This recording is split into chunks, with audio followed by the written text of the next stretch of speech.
Does your car have a turbo? Be a lot cooler if it did. Alright, we're on the highway. Still haven't gotten a tune for the car yet, but I'm going to just show you a little bit of how the 19T works and how it can pull. Being that we don't have a tune on the car, I can't go over 30% throttle, so we're just going to show you like maybe 10 PSI.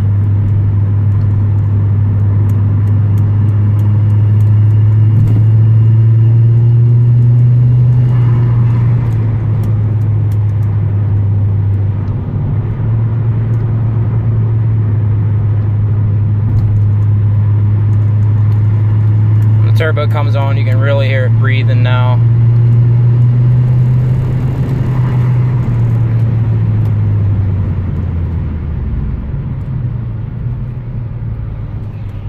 Nice, thanks, boss.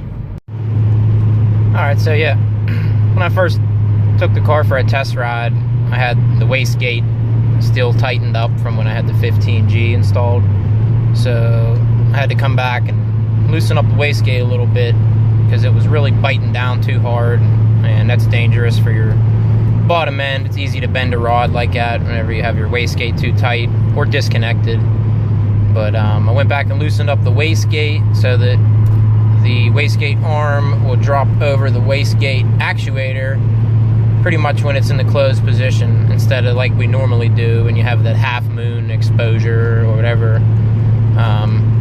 You'd have to have done it before to know what I'm talking about. But either way, I got the car running pretty good here. It's not overheating or leaking any fluids yet, so that's good. I really can't open it up and like floor it or anything like that until I get this tune. But you can definitely feel a difference in the car with the 19T. It has a billet compressor wheel, so it doesn't take forever to spool up, but it does take a little bit longer. Like with the 15G, it was definitely a little bit more punchy down low in the lower RPM range. Like, we'll say like 25 to 50 or 60 miles per hour. You know, you had a lot of throttle response and stuff like that, and you could make that turbo come up real quick. But now with the the 19G that we have, you have more, kind of have more highway chops, so you're able to get it up and get it moving on the highway a little easier. And I don't know, that's what you want. You want to be able to crank it up. You know, the 15G kind of runs out of steam, you know, when it gets up to the higher RPMs. But with the 19T, we're not going to have that problem. This turbo will pull harder to redline than the previous one that I had. So we'll keep you updated. I got the green injectors installed in here. You know, just went over the engine, made sure I had no leaks, checked the oil and shit, you know, make sure your oil's a good level, good condition. And you know, we're still basically shaking it down. And we'll see if we can get one more punch in here for you.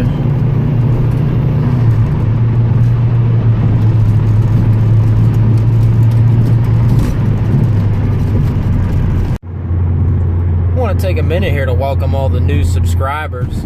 I noticed over like the past 2 weeks I've had maybe 5 or 6 new guys subscribe to the channel. So thanks for checking it out, guys. I hope you're finding what you're looking for and finding some interesting content on my channel anyway. I do see you guys out there. If you guys have any questions or anything or comments, always leave me comments and I'll get back to you. Yeah, anything you guys want to know, let me know, and I'll communicate with the follower base. It is very important to communicate with the follower base, because then I can help bring you the type of content that you want to see. If that type of content happens to be working on old Volvos or construction type shit. But, you know, either way. Another thing I want to touch on here is the big bore intake that I installed on this car a couple weeks ago, or I'm sorry, this was last year.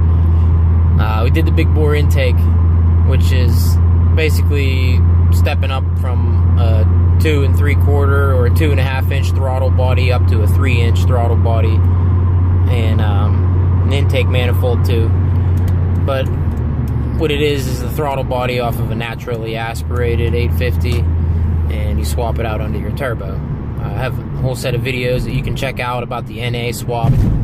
But one of the things I want to bring up is that with this bigger throttle body, what happens is as soon as you crack the throttle, like when you're on the highway here, we're cruising along, as soon as I crack the throttle open, there's like a big rush of air that goes into the intake. And the computer is used to a certain diameter of the throttle body, so it sprays a certain amount of fuel to accommodate. You know, it's all preset in the computer.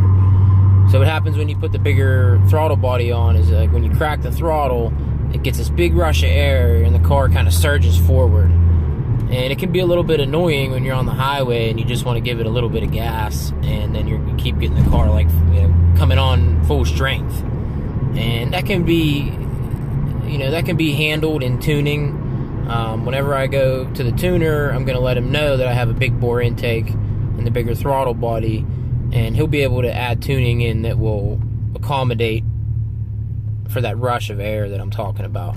But one of the other more important things that you need to do when you're doing a big bore intake, or when you're upsizing your injectors to a green or something like that, is you're going to want to get a bigger mass airflow sensor.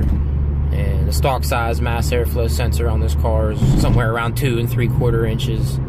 And what I went and did was got the mass airflow sensor from an S90 or a V90, which is a rear-wheel drive. You know, it's a white block engine, but it is vertically mounted, obviously, for rear-wheel drive, and it just has the bigger throttle body. It's a naturally aspirated engine, I'm pretty sure. But either way, I'm sorry, not throttle body, mass airflow sensor. Either way, you want the mass airflow sensor from an S90 or a V90 because it is going to be a bigger diameter and it has the same orientation for your sensor. You can actually keep the sensor itself from your vehicle, and all you need is the mass airflow sensor body, or the housing, or whatever you want to call it. But yeah, with the big bore intake, you do get a little bit of a throttle surge whenever you open it up. Coming from a stop, it's actually not that bad. You actually get a nice little jump. But once you're already rolling and you kind of want to maintain speed, it can be a little bit of a pain in the ass because it's opening up and going, and you kind of want to just hang out and chill. So that's a thing to consider if you're going to do the big bore intake. It's definitely not, you know, a big deal. It doesn't bother me very much, but I just want to let you know some of the things that go on when you do these modifications. You know, everything is not without its penance.